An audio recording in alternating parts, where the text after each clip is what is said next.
time we went to Disney, we made a lot of mistakes. And now we have been a couple of times, well, a lot of times, we see visitors making that exact same mistakes. And you don't need to make those mistakes.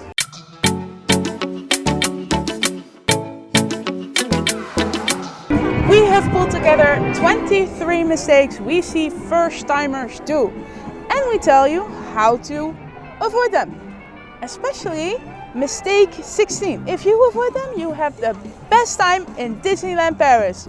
But with all the other one, of course. Welcome to your ticket to Disneyland Paris. The first mistake we see is that people don't take into consideration the weather. Check the weather before you go because Parisian weather is unpredictable. And bring a raincoat because ponchos in the park are very expensive. Our tip is to layer your clothes so you can pull them on back or take them off during the day. A mistake we see people make often is wearing uncomfortable clothes. We have made that mistake as well. We've worn shoes that we haven't broken into, or tight jeans, or the tiniest little bit of heel. Those 12 hours in the park feel extra long when you're not wearing comfortable clothes. And plus, a tip for you, don't wear flip-flops during the whole day and think you can walk on them the rest of the day, because that space between your big toe and that second toe will hurt like hell at the end of the day. Don't forget to take a little bit of cash to the parks. We recommend that for 3 reasons. Firstly, the merchandise at the cars throughout the park only accept cash. It is a true bummer when you have to find an ATM when your favorite souvenir is the last one they have. Secondly, malfunctions happen and you don't want to not be able to buy food or drinks when that happens, or standing in a line at the ATM that is longer than the queue for Space Mountain on a busy day. Thirdly, you can tip with cash. If you are happy about the service or mousekeeping, you can leave a few bucks. A mistake we have made before and we hear tons about from friends and family is that they don't plan their day in the parks. There are 2 types of planning. The first is planning before you go on vacation. Think about making reservations or discovering what Disneyland is all about. The second one is planning your day in the park itself. Think of waiting times and show times. You can use the app for that second one, which we will tell a little bit more about a little bit later in the video. What's also really important when planning your day in the park is that you have clear what everyone wants. We suggest making a top 3 of before you go on your holiday what everybody wants to do. So make sure you get that bucket list.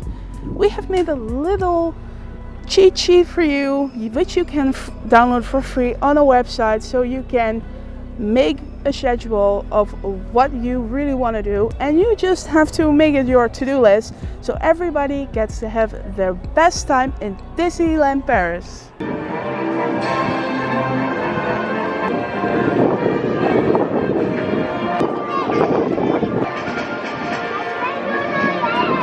Do you also get lost just like me?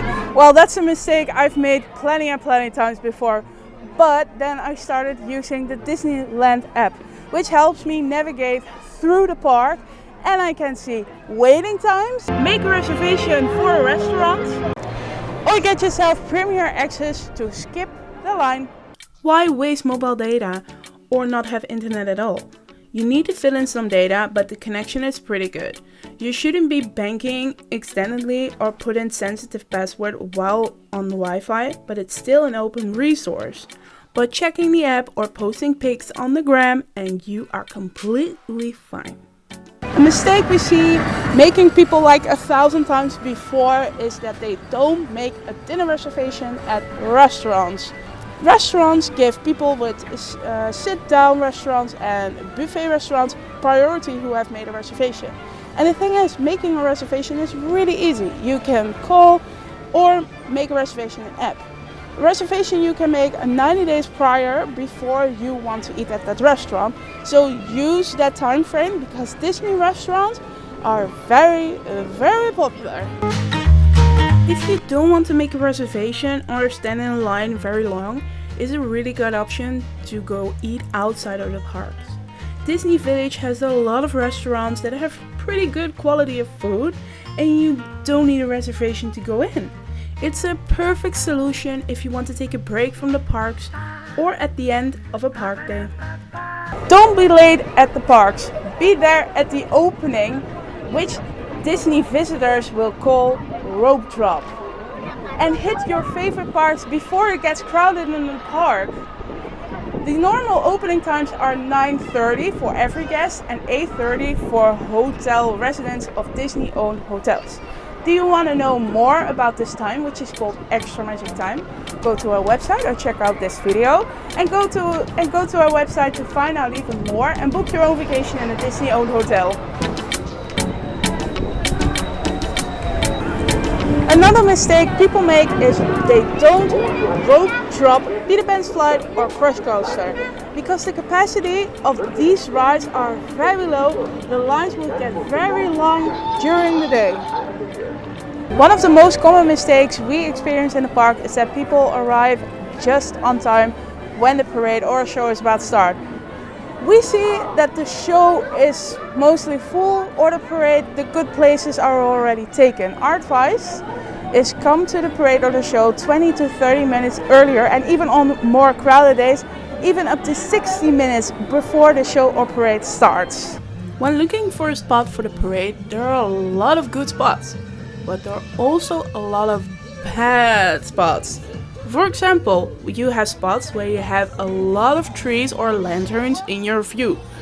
Don't go stand there, it's bad for the pictures.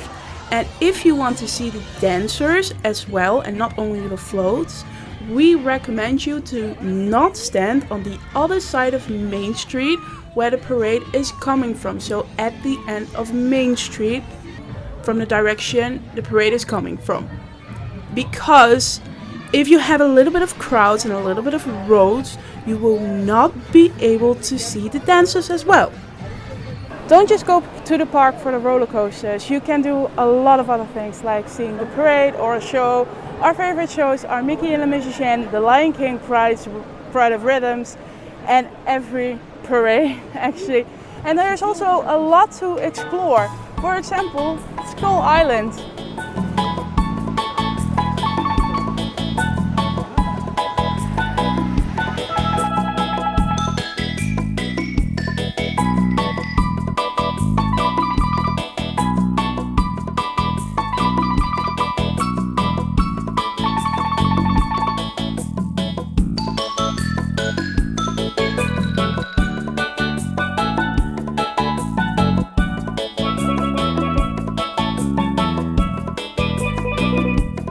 If you want to save money, here's a tip for you.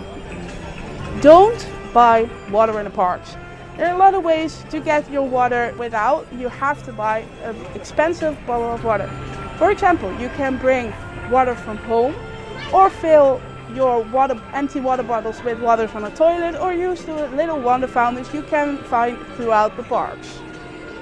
Don't leave the park after the parade. As you can see, the park is way less crowded and you get to be able to do your favorite rides because there's still 1 to 4 hours left after the parade usually. So take the time, eat a little something before the parade and then get a bite in Disney Village after the park closes.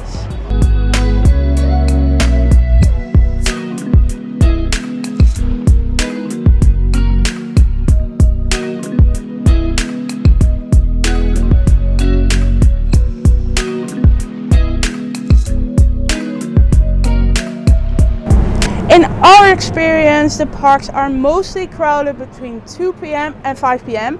and sometimes even just before the nighttime parade. Try to avoid the popular attractions like Peter Pan's Flight or both mountains like Space Mountain and actually many more.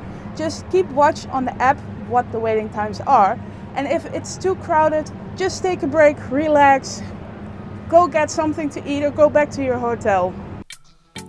The arcades are the parallel halls on the left and the right side from Main Street USA. Most crowds will go through Main Street USA to get to an attraction or to leave the park.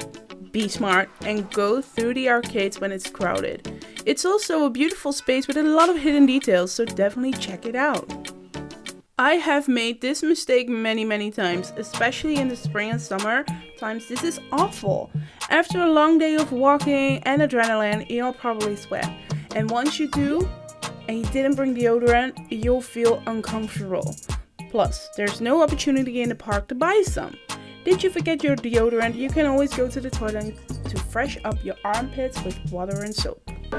A mistake we see people make is that they don't bring a stroller or rent a stroller at the parks. This one is for the parents. This is a mistake because walking a Disneyland Park day is not the same you have at home. Even though your kids can walk throughout the day, it is so much differently. You walk at least 10,000 steps. So those children will be a little bit moody and that could ruin your day. So bring or rent a stroller at the park.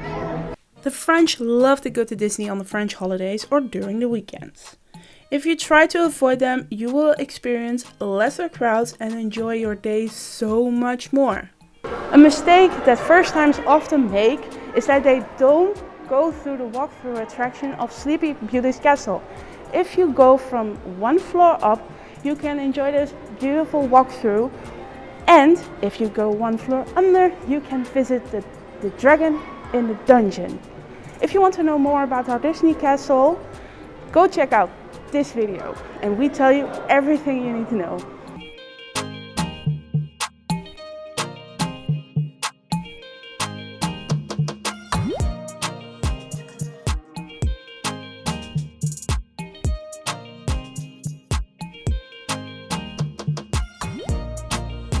Disneyland Paris feels like a labyrinth sometimes, and we totally get you, but we hope to have helped you with these mistakes that we have given you, and we hope to help you avoid them most importantly.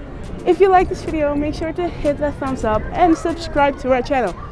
And don't forget to download the free cheat sheet on this video so you won't have to forget a mistake again.